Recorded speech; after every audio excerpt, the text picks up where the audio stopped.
Mesdames et messieurs, merci de nous retrouver dans le cadre de votre émission Entretien du jour sur Télésud. Aujourd'hui, nous abordons la question sur les énergies renouvelables, encore appelées énergies vertes.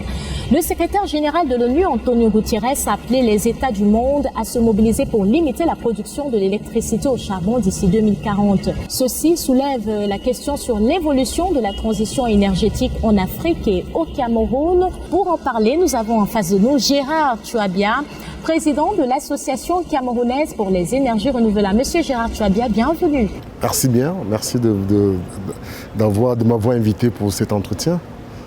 Alors, les énergies renouvelables au cœur de la transition énergétique au Cameroun, c'était le thème choisi pour meubler le précédent salon international dédié aux énergies renouvelables ici à Yaoundé du 24 au 25 février dernier.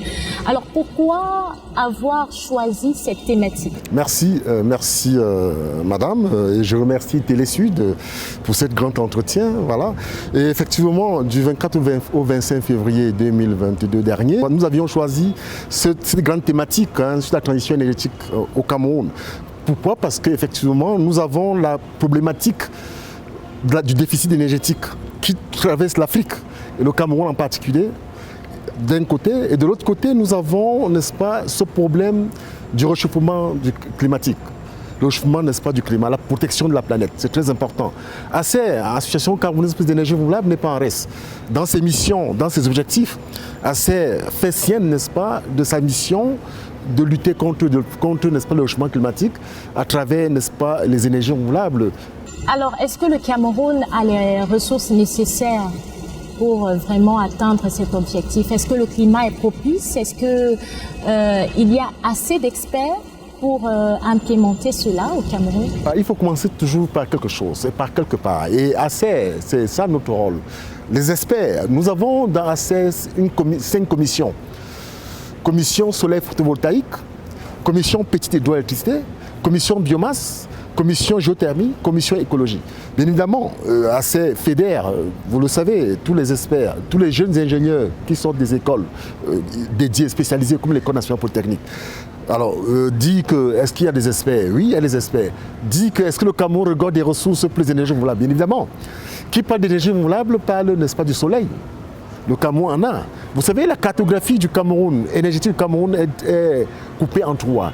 Vous avez le Grand Nord, où il y a le soleil, et avec le soleil, nous avons le solaire. C'est ça la matière première du soleil, c'est le soleil.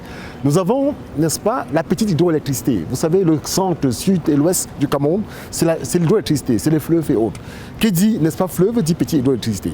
Voilà. Et nous avons la biomasse, bien évidemment, dans l'est du Cameroun.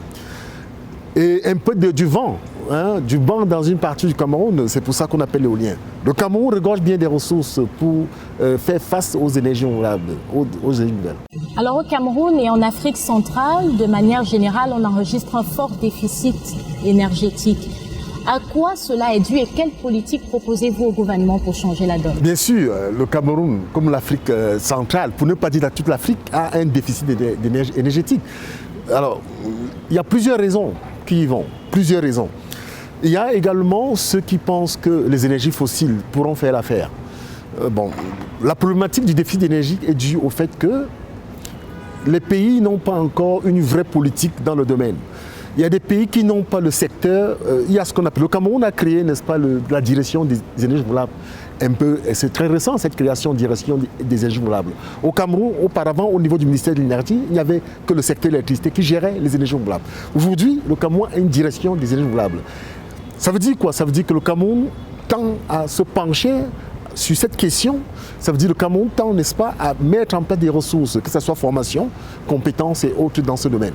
Ailleurs, il n'y en a pas. Et c'est la raison pour laquelle les énergies renouvelables ne sont pas exploitées dans notre pays. Et c'est la raison pour laquelle le déficit énergétique est criard. Pourquoi? Parce que l'électricité fossile ne fait plus face aux populations qui grandissent. C'est ça la difficulté. Donc, tant qu'on ne part pas au niveau des énergies renouvelables, pour résorber le déficit énergétique, il y aura ce souci. Parce qu'il faut savoir que les énergies renouvelables sont des énergies renouvelables et alternatives. Ça alterne les énergies fossiles. Les énergies fossiles peuvent s'épuiser, alors que les énergies renouvelables, non, ça se renouvelle. C'est ça la difficulté. En Côte d'Ivoire, on tend vers la création d'une école où on forme aux métiers dédiés aux énergies renouvelables.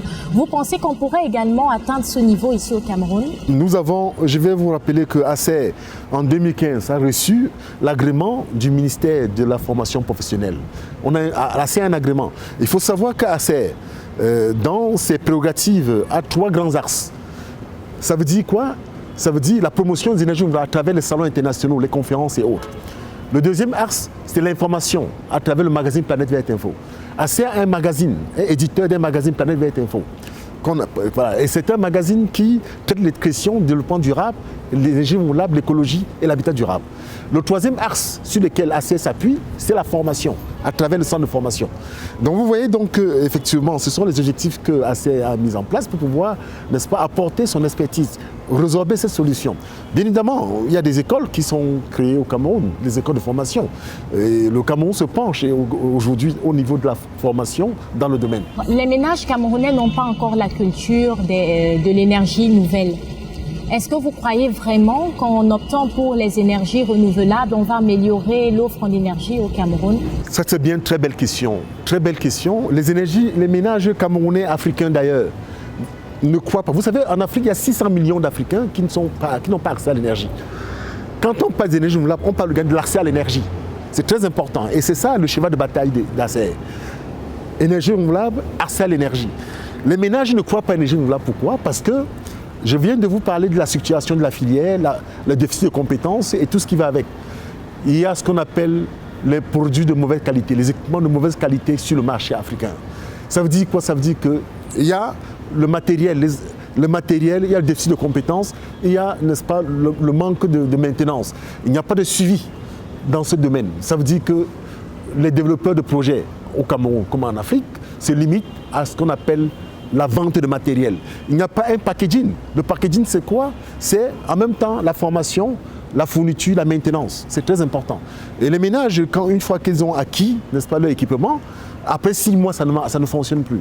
Il y a des raisons pour lesquelles ils ne croient plus à ces énergies renouvelables. Alors, le premier avantage que l'on avance souvent, c'est la protection de l'environnement lorsqu'on parle de l'énergie renouvelable. Mais quels sont les autres atouts? La protection de l'environnement, parlons de protection de l'environnement et la lutte contre le changement climatique. C'est très important. Les atouts, il y a la lutte contre le changement climatique, il y a l'émission de gaz à effet de serre. En utilisant les énergies renouvelables, on pollue moins. Il y a l'économie circulaire. Il faut savoir que les avantages, les énergies renouvelables créent de l'emploi. Je prends l'exemple, n'est-ce pas, dans la biomasse. Il y a de l'emploi dans la biomasse, il y a de l'emploi dans le solaire, il y a de l'emploi, n'est-ce pas, dans la petite hydroélectricité. C'est très important, il y a l'économie circulaire. Donc, vous voyez par exemple au niveau du traitement des déchets ménagers, hein, c'est-à-dire le recyclage et tout ça, ça crée de l'emploi. C'est l'économie circulaire, c'est l'économie verte. L'avantage n'est pas que la protection de la planète, il y a aussi l'économie. Se tourner vers les énergies renouvelables veut dire mettre de côté l'énergie électrique. Est-ce que c'est possible? Mais non, il y a 2 solutions. La première solution, vous savez, il y a énergie renouvelable et alternative. Il y a la solution hybride backup. Ça veut dire qu'on peut utiliser l'énergie du fournisseur d'électricité publique pour avoir de l'énergie. Ça veut dire qu'en cas de coupure d'électricité, on peut coupler avec le backup. Ça, c'est encore plus technique. On peut utiliser également le convertisseur chargeur pour équiper, c'est-à-dire dans une maison où il y a l'énergie électrique fournie par le fournisseur électrique national, on peut utiliser, n'est-ce pas, son réseau pour faire l'électricité. C'est le système backup, c'est un système qui permet, n'est-ce pas, d'utiliser le réseau pour avoir l'électricité. C'est-à-dire qu'une fois que le réseau tombe, on peut avoir l'électricité à partir du réseau. Les convertisseurs chargeurs le font. Ça veut dire quoi? Le convertisseur chargeur prend l'électricité dans le réseau, met dans une batterie. En cas de coupure, le convertisseur chargeur reprend, n'est-ce pas, l'électricité dans la batterie, remet dans la maison. C'est ça. Donc ça ne peut pas, c'est des systèmes complémentaires. Vous voyez? Mais c'est les systèmes complémentaires qui contribuent, n'est-ce pas, à pallier au déficit d'électricité. C'est le plus important, à la problématique du déficit énergétique. Alors pouvez-vous nous dire s'il y a des projets remarquables dans ce domaine au Cameroun qui peuvent également être bénéfiques pour d'autres pays africains, voire même pour l'Europe? Il y a des grands projets. Je me tairai de vous dire des grands projets que ACER porte d'ailleurs. Il y a des très très grands projets.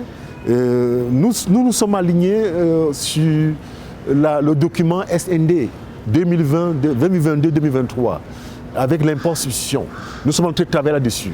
Ça veut dire que nous allons faire des propositions au gouvernement. Nous avons des projets qui pourront permettre, n'est-ce pas, de rendre plus concret, n'est-ce pas, ce que veut dire les énergies renouvelables. Les projets qui vont, n'est-ce pas, dans peut-être la mise en place des lignes de production, les lignes de production de panneaux photovoltaïques en Afrique. Ça pourra servir au Cameroun, en Afrique centrale et même en Europe. Et c'est des produits qui seront, n'est-ce pas, aux normes TUV. Ça veut dire que, pourquoi pas, ça veut dire que quelqu'un pourrait, n'est-ce pas, avoir un projet en Europe et ailleurs et demander, n'est-ce pas, les modules made in Cameroun. Les modules photovoltaïques made in Cameroun. C'est très important, c'est ce que nous sommes en train de travailler là-dessus. La plupart des pays africains ont des ressources naturelles qui leur permettent de bien mettre en place des politiques efficaces en ce qui concerne les énergies renouvelables. Mais est-ce que vous avez aussi pensé à l'aspect technologique? Oui, mais vous savez, là, à partir du moment où, quand on parle de l'expertise, on parle de la technologie. Justement, la plupart des pays africains, c'est ça qui est la difficulté. La difficulté, c'est quoi? Il faut faire le choix de la bonne technologie. C'est très, très important. Vous savez, en tant qu'expert, vous ne pouvez pas prendre les batteries. Je vous donne des exemples tout bêtes. Vous pouvez prendre une batterie AGM pour aller faire les lampadaires solaires pour l'éclairage public avec. Alors que cette batterie AGM veut dire absorbant glace mat. Ces batteries qui sont adaptées pour les projets du résidentiel. C'est très important, les batteries pour les résidentiels. Vous ne pouvez pas les prendre pour faire les lampadaires solaires. En Afrique, au Cameroun en particulier, on mélange tout.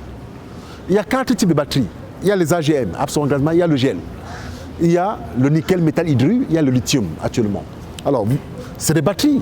Mais vous n'allez pas prendre les batteries de voiture pour faire les projets avec. Aujourd'hui, tout le monde, ça dit, si vous voulez, il y a ce qu'on appelle le manque de suivi, il n'y a pas la structuration de la filière.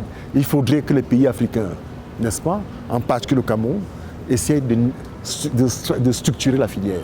Ça veut dire qu'il faut laisser ce domaine aux vrais professionnels. Il ne faudrait pas avoir des vendeurs de matériel au bout de la route qui vendent les panneaux solaires. Et c'est ça notre rôle. Le rôle, c'est de laisser, c'est une vraie expertise les énergies renouvelables, les énergies solaires. Ce n'est pas la vente de camélotes. Vous savez, partout au Cameroun, en Afrique, vous voyez les jeunes en train de vendre les batteries, les gens marchent avec les petits kits pour vendre. C'est pas normal. Pourquoi il serait important, voire judicieux pour un investisseur d'injecter des financements dans des projets dédiés aux énergies renouvelables? Qu'est-ce que ça pourrait rapporter? Ça pourrait rapporter premièrement sur le plan écologique, parce que lui, quand il le fait, il protège la Terre, la planète. La planète Terre doit être protégée, c'est très important. Nous sommes tous écolos, qu'on le veuille ou pas. Ça veut dire quoi? Ça veut dire que vous voyez par exemple au Cameroun, Yaoundé en plein juillet il pleut. En France, l'hiver devient l'été. Ça veut dire qu'en été, en France, l'hiver devient l'été. Le printemps devient l'automne. Vous voyez ce dérèglement climatique qui touche tout le monde en petit. Tout le monde, c'est l'affaire de tous. Ce n'est pas l'affaire d'une personne. Donc, quelqu'un, un bienfaiteur, un investisseur qui veut mettre son argent dans les énergies renouvelables, la première satisfaction morale, c'est la protection de la planète. La deuxième satisfaction morale, c'est quoi? Effectivement, il y a du business dans l'énergie verte. C'est une énergie, ça crée du business. Ça veut dire que c'est rentable, les énergies vertes. C'est très important, on peut investir, on gagne de l'argent. Et bien évidemment, vous voyez, des projets d'énergie solaire rapportent de l'argent aux entreprises, aux différents développeurs qui sont dans le domaine. Il est donc impératif de financer les projets consacrés aux énergies renouvelables pour protéger la planète. Mesdames et messieurs, c'est par là que nous terminons cette nouvelle édition d'Entretien du jour. Monsieur Gérard Chouabia, merci d'avoir répondu à notre invitation. Merci. Donc, mesdames et messieurs, ne quittez pas. Les programmes se poursuivent sur Télé Sud.